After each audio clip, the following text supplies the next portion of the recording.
Let's start our second case study of a first chapter, Principle of Management. Let's start. Okay. Fine Diamond Limited, 200 employees are working in the three shift. In the first shift, 60. In the second shift, 60. And the third shift is 80 employees are working without a sufficient break. यानी कि यहाँ पे किसी को भी break sufficient मिल रहा नहीं है except lunch break. Lunch break और शिफ्ट ब्रेक के अलावा में किसी को भी यहाँ पे आपको ब्रेक नहीं मिल रहा है। No employee is able to complete the work designated their time due because of कि यहाँ पे आपके पास क्या नहीं है सर, सफिशिएंट ब्रेक नहीं है। वी आर ह्यूमन और ह्यूमन को रिचार्ज होने के लिए यू नीड सम स्पेस। आपको कुछ टाइम आपको यहाँ पे जरूरत पड़ती है कुछ वक्त के बाद। लेकिन यहाँ पे क्या हो रहा है, कंटिन्यूसली प्रोसेस में यहाँ पे काम हो रहा है। तो यहाँ पे नंबर वन, यहाँ पे हम यहाँ पे क्या देख रहे हैं, यहाँ पे आपके जो वर्कर्स है वो एग्जॉस्ट हो रहे हैं। ओके, यहाँ पे ध्यान रखना। इनअप्रोप्रिएट टाइम मैनेजमेंट, टाइम का कोई मैनेजमेंट नहीं है, which result in the delay of the next shift employee. कोई कहीं भी आ रहा है, काम में लगा हुआ है, काम हुआ नहीं है, अपना सेट मारेगा, तो इसके वजह से हम अपनी मशीन पे लगे हुए हैं क्योंकि हमारा टाइम तो अपना काम हुआ नहीं है। तो अगर आप मशीन को, अगर ह्यूमन को मशीन समझेंगे तो आपका काम, आपका प्रोसेस ऑफकोर्स लेट होगा ही होगा। आइए देखते सवाल क्या क्या पूछा है। सवाल नंबर पहला, okay, first question, identify which scientific management need to be follow by the company. कौन सा यहाँ पे आपको फॉलो करना जरूरी है।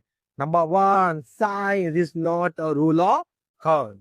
यहाँ पे science is not a rule of thumb का मतलब क्या हमने समझा रहा सर, कि यहाँ पे आप एक बार काम कर लीजिए, वर्क को आप स्टडीज करें, वर्क को आप समझे, और वर्क समझने के बाद में आप एक क्या बनाए, एक प्रॉपर टेक्निक बनाए, एक प्रॉपर तरीका बनाए। और वो तरीके से, एग्जाम्पल के तौर पे आपको मैंने बताया था कि मिस्टर ए को एक काम असाइन किया है, आप डेली आएंगे, एक पाना रहेगा, पाने को 45 डिग्री ही घुमाएंगे, याद आया रोज।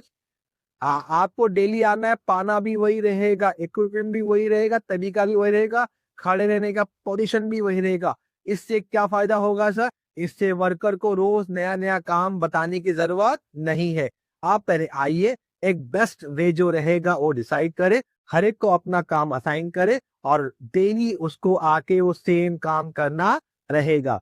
इससे क्या होगा, बंदा जो है एक अपने आप में क्या बन जाए, मशीन बन जाएगा। और कोई बंदा जो काम बताने की जरूरत नहीं हुआ है, काम अपना खड़ा हो गया, पाना हाथ में लिया, सामान आ रहा है, टाइप करते जा रहा है। इससे आपका जो प्रोडक्टिविटी क्या हो जाएंगे बेटा, हमारी इंक्रीज हो जाएगी। गेटिंग अ पॉइंट, यस और नो। आगे बढ़ते, सजेस्ट टू साइंटिफिक टेक्निक की बात हो रही है। कितनी बात है हमारी हो रही है, टेक्निक।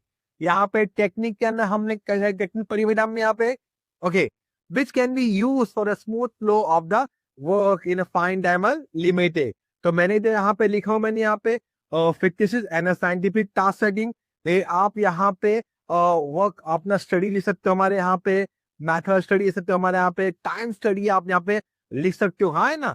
यानी कि आपको बताया, कोई भी काम हो, काम को पहले समझे, वर्क स्टडीज करे, टाइम कितना लगेगा आप वो देखिए। फिफ्टी, अगर बंदे आपके जो काम कर रहे हैं वो ओवर टाइम कर रहे हैं या फिर एग्जॉस्ट हो रहे हैं, तो आपको वो उतनी अच्छी वो प्रोडक्टिविटी नहीं दे पाएंगे। तो इसीलिए मैंने यहाँ पे दो चीज मैंने चूज किया, एक हमारा फिटिंग स्टडी और दूसरा क्या हमारा है, scientific task setting. Okay, last word, why the work is not being completed in the time. क्यों नहीं हो रहा है, क्यों नहीं हो रहा है, क्योंकि आपके जो एम्प्लॉइज है वो क्या हो चुके हैं सर, एग्जॉस्ट हो चुके हैं। तो एग्जॉस्शन बचने की हमारा inappropriate time management, long working hours without a sufficient break. तो यहाँ पे हम सोल्यूशन नहीं दे सकते। अगर आपके पास वर्कर अच्छे हैं तो आप कुछ ऐसा कर दीजिए। नंबर वन, आप अपने पहले वर्क को स्टडीज करने के बाद में आप सबके टाइम को आप डिवाइड कर दीजिए। आप इतना ही काम करेंगे, इसके बाद में जो रहेगा वो काम को क्या करेगा, कंटिन्यू करेगा, या प्रॉपर सोल्यूशन निकाले ताकि वर्कर आपका मशीन की तरह ना काम करे। मशीन बनाना है, लेकिन साथ साथ में ये भी ध्यान देना है प्रोडक्टिविटी तभी मुमकिन है जब आपका वर्कर जो है वो क्या नहीं होगा, एग्जॉस्ट नहीं होगा। तो यहाँ पे हम FW केलर जी का साइंटिफिक मैनेजमेंट थ्योरी हम यहाँ पे यूज करेंगे। आई होप सो आपको सेकेंड केस स्टडी समझ में आया रहेगा। Thank you.